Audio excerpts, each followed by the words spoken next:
Once again, Aussies are waking up to the news that the UK has a new Prime Minister, the former Treasurer to Boris Johnson, Rishi Sunak. And why?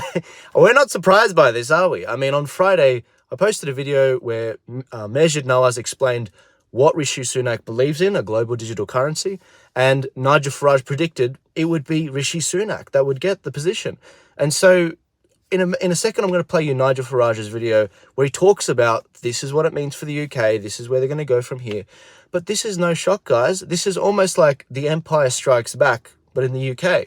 They're getting absolutely smashed by the financial services, all the big corporations trying to control what happens in 10 Downing Street over there. And in London, it's the centre of power in the UK. And so what's going to happen from here, Nigel Farage is going to explain. But Boris Johnson and Rishi Sunak, they're not really different in terms of policy. But the problem is Rishi Sunak's not as good a campaigner as Boris. Boris has a bit more clout with the working class of the UK in specific seats that they need, that they can win off Labour. But Rishi Sunak, not so much. Between him and his wife, they're worth like $1 billion. And, you know, when it comes to his ability to connect with the working class of the UK, it's not really there. Check out what Nigel Farage has to say. He's the expert on the matter. And thank you for sharing the video on Friday. It got 150,000 views. That's why a lot of people aren't shocked by this announcement this morning. Let's see what Nigel has to say. So there we have it.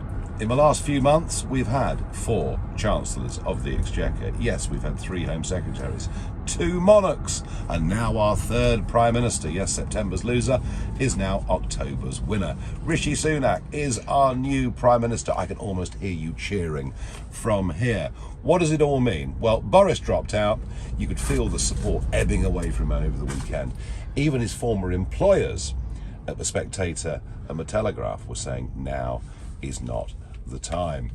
He said in his statement that he had 102 MPs supporting him. Well, you can believe that if you want to, but he's been quite well known over the years for being economical with the truth.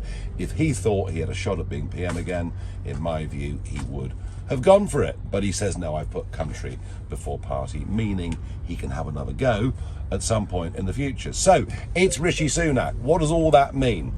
Well, you'll hear a lot about stability, that Rishi will bring stability.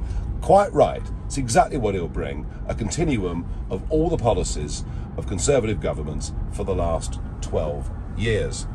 The tax burden under Rishi has gone up to the highest since 1950. It will go, with no doubt, Jeremy Hunt, the great globalist, staying in place. It'll go to even higher levels.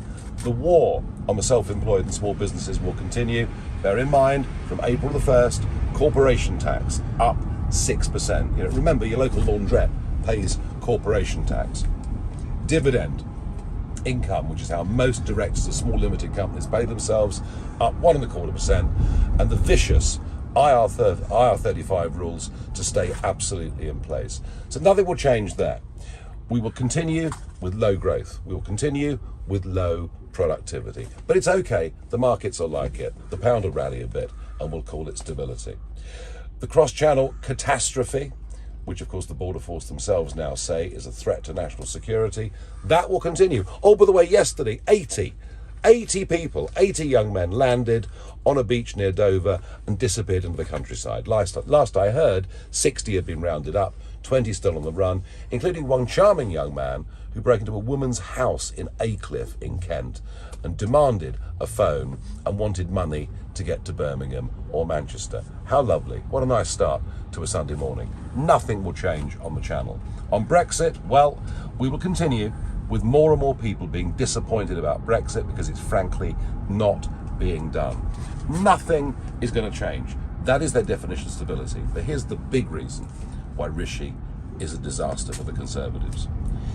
He cannot connect with ordinary working class voters in the Red Wall. Hey, he spends more heating his swimming pool whilst they can't even afford to heat their homes.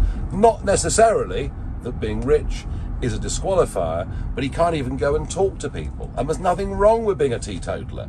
But can you imagine Rishi sitting down in a working man's club in Doncaster and talking to the gang? I can't, and I'm sure you can't either. There's no humour, there's no humanity. He may be respectable, he may be decent, he doesn't have the pizzazz. You can kiss goodbye to the Red Wall. It's gone. Virtually every one of those seats has gone. And in terms of the Eurosceptics, in terms of those fighting for conservative principles, all of that is also out of the window. You'll get none of that with Sunak. This pretty much guarantees a Labour government, despite the fact that it's led by the lifeless Sir Keir Starmer, a man who can't even describe what a woman is and won't say whether Eddie Izzard should be put on an all-women's shortlist. I mean, you really couldn't make it up, and yet it's all falling into Labour's lap. The deep frustration is the first past the post electoral system, and just what do we do? How do we fight back against this given the system we've got? I don't yet know all the answers to that, other than it needs some really big names to step forward. So it's Prime Minister Sunak, it's carry on as you were, nothing will change, nothing will improve, and the Conservatives are doomed.